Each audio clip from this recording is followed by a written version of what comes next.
నెల్లూరు జిల్లా కోవూరు నియోజకవర్గం YCP MLA అభ్యర్థి నల్లపురెడ్డి ప్రసన్నకుమార్ రెడ్డి నామినేషన్ వేసిన అనంతరం మీడియాతో మాట్లాడారు. ఈ సందర్భంగా ఆయన మాట్లాడుతూ రాష్ట్ర ముఖ్యమంత్రి వైఎస్ జగన్మోహన్ రెడ్డి అమలు చేసిన సంక్షేమ పథకాలే వైసీపీని మళ్లీ అధికారంలోకి తీసుకురాబోతున్నాయి. మరలా కోవూరు నియోజకవర్గంలో 40,000 ఓట్ల మెజార్టీతో గెలవబోతున్నాము. రాజకీయాలతో సంబంధం లేకుండా సంక్షేమ పథకాలు ప్రతి ఒక్కరికి అందించాము. రాష్ట్రంలో 175 ఎమ్మెల్యే సీట్లు, 25 ఎంపీ సీట్లు గెలవబోతున్నామని అన్నారు. రాబోయే ఎన్నికలు పేదవారికి ధనవంతులకు మధ్య జరగబోయే ఎన్నికలు. ధనవంతులు చంద్రబాబు వైపు ఉన్నారు, పేదలంతా జగన్మోహన్ రెడ్డి వైపు ఉన్నారని అన్నారు.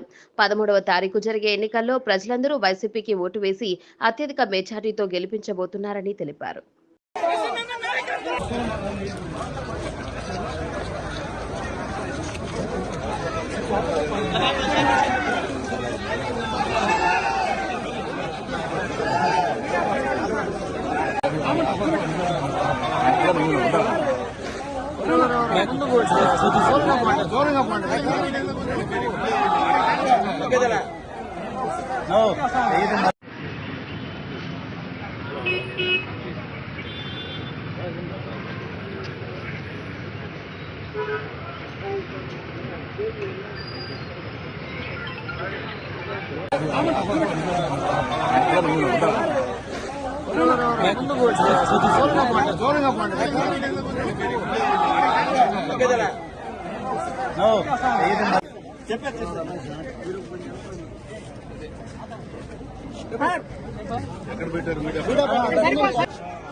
పదకొండు గంటల 4 నిమిషాలకు శ్రీ వైఎస్ జగన్మోహన్ రెడ్డి గారి ఆశీర్వాదంతో, విజయసాయి రెడ్డి గారి ఆశీర్వాదంతో, మా పార్టీ నాయకులు కార్యకర్తలు ఆశీర్వాదంతో, కోవూరు నియోజకవర్గ ప్రజలు, నెల్లూరు జిల్లా ప్రజల ఆశీర్వాదంతో, స్థానిక సంస్థల ప్రజాప్రతినిధుల ఆశీర్వాదంతో నామినేషన్ వేశాను.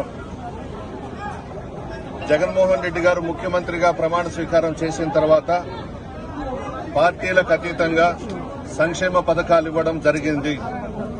ఆ సంక్షేమ పథకాలే మాకు గెలుపుకు శ్రీరామ రక్ష. 2019లో మాది రాజకీయ కుటుంబమైన జగన్మోహన్ రెడ్డి గారి బొమ్మ పెట్టుకుని గెలిచాను. దాదాపు 40,000 వచ్చినాయి, 200 తక్కువ మెజారిటీ. ఈ దఫా మేమింకా సంక్షేమ పథకాలు ఎక్కువగా ఇచ్చాం. దాదాపు కోవూరు నియోజకవర్గంలో 1000 కోట్ల దాకా సంక్షేమ పథకాలు ఇచ్చాం. ప్రతి కుటుంబము లబ్ది పొందుండారు. పార్టీలకు అతీతంగా ఇచ్చాం, కులాలకు అతీతంగా ఇచ్చాం, మతాలకు అతీతంగా ఇచ్చాం. రాజకీయాలే చెయ్యకుండా పేదలకు సంక్షేమ పథకాలు ఇచ్చాం. పేద ప్రజలందరూ కూడా జగన్మోహన్ రెడ్డి వైపు ఉన్నారు, ధనవంతులంతా కూడా చంద్రబాబు నాయుడు వైపు ఉన్నారు. ప్రజల ఆశీర్వాదంతో రాష్ట్రంలో 175కి 175 అసెంబ్లీ స్థానాలు గెలవబోతా ఉన్నాం. 25కి 25 పార్లమెంటు స్థానాలు గెలవబోతా ఉన్నాం. పేద ప్రజలందరూ కూడా ఈ రాష్ట్రానికి మరలా జగన్మోహన్ రెడ్డి గారినే ముఖ్యమంత్రి చేసుకోవాలని చెప్పేసి డిసైడ్ అయిపోయి ఉన్నారు. ఖచ్చితంగా 13వ తారీఖున ప్రజలందరూ కూడా పోలింగ్ బూత్ల్లోకి వెళ్లి ఫ్యాను గుర్తు మీద వేసి రాష్ట్రంలో ఒక ప్రభంజనం సృష్టించబోతా ఉన్నారు. భారతీయ జనతా పార్టీ, తెలుగుదేశం, జనసేన పార్టీలు ఎంతమంది ఒక్కటైనా సింహం సింగల్ గా వస్తుంది.